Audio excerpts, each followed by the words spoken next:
My fellow fighters and the people of the world. I always get very happy and very excited when I hear someone speaks about the EFF, whether negatively or positively so. But the positive comment about the EFF are the ones that always warm my heart because I support the EFF very much. I love it very much. And shout out to Dr. Season Pofu Walsh on his recent podcast with Lukhona Mnguni, Mr. Lukhona Mnguni. They were speaking about various things, development in South African politics. Just isn't this Mnandi like a typical political discussion? And there's a point where Mr. Lukhona spoke about how much the EFF has contributed in the politics of South Africa and what he thinks about it.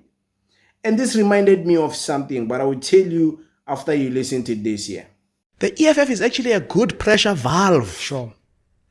To ease this anger out of society but give it direction to the ballot box, to the ballot paper, to vote, to be within the constitutional frameworks of change. Yes, of course, they try and stretch the envelope, try make the constitution elastic and so on, disrupt parliament, but they were operating within the rules. And this is why when people were busy saying that the EFF is a prototype fascist movement, I completely disagreed with all of them. Yeah.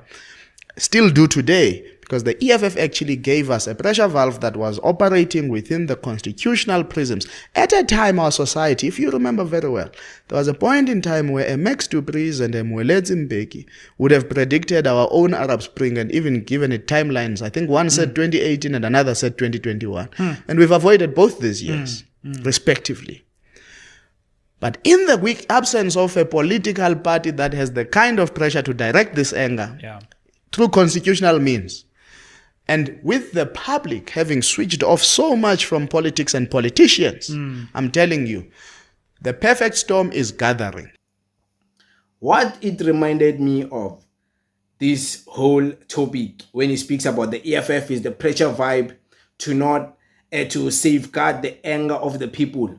It always reminds me of this other video of Julius Malema. Julius Malema's haters. They always post that video. It's a video that is like 12 years ago. Julius was still big like this. I think he was wearing a white shirt. And Julius was speaking about that. These people, when they watch that video, they quote and say that Julius was speaking about trying to manage black people's anger. You know those videos where people post and be like, look at Julius, he's saying black people's anger must be managed. He's not a revolutionary. He's just trying to manage black people.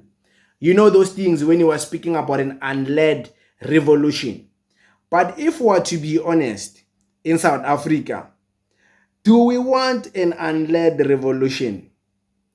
Yeah, it's easy to look at countries like Burkina Faso, where there's a success story of an unled revolution. But that is a poor country compared to South Africa. That's a country we don't know the dynamics of. We only see the positive campaigns of that country. Many of us haven't been there. We don't know how poor, how rich they are, or how struggling they are with even their new leadership or success they are. So we like to compare South Africa to that, but we forget there is no one in the military side who's going to do what Burkina Faso has done. And people say, we need an unled revolution. Unled revolution. Do you know what unled revolution means? Unled revolution in South Africa means July unrest. That's an unled revolution. West part, July unrest all over the world. Well, I mean South Africa, all over the country. So I find it very hard to understand those insults of people saying Julius is trying to manage black people, manage. Is it a bad thing though?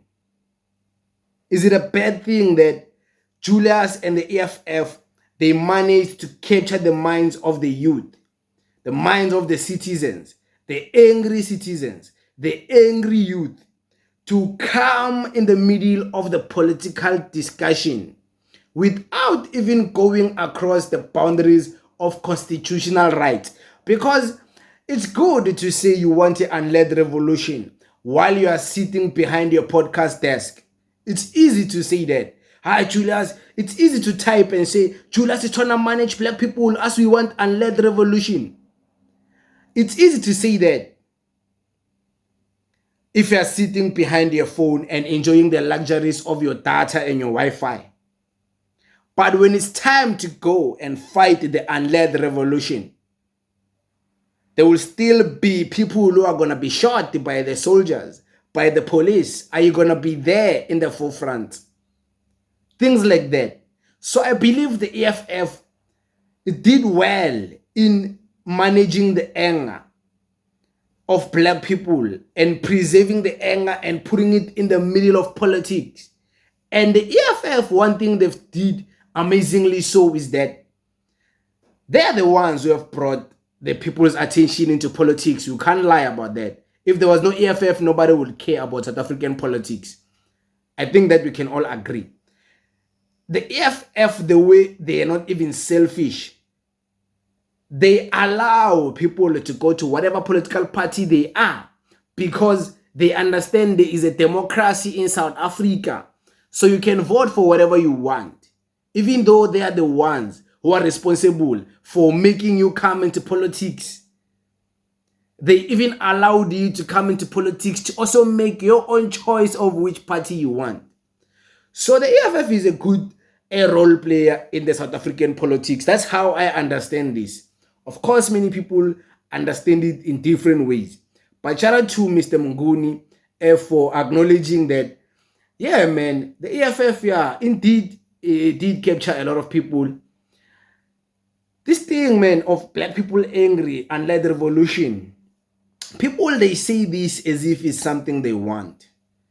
We don't want Burkina Faso situation in South Africa, Bafito. Yeah, the ANC is corrupt and all of that.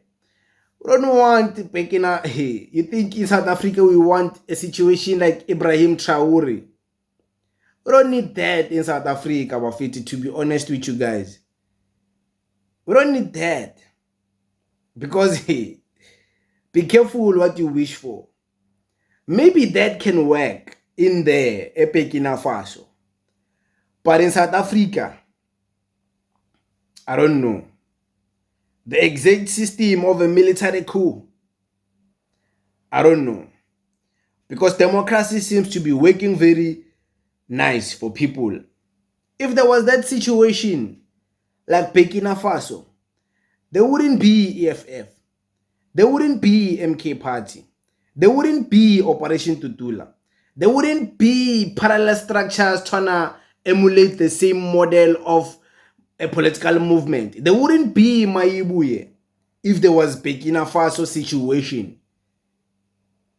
You wouldn't have some of the privileged freedoms you're enjoying today if there was Burkina Faso in South Africa.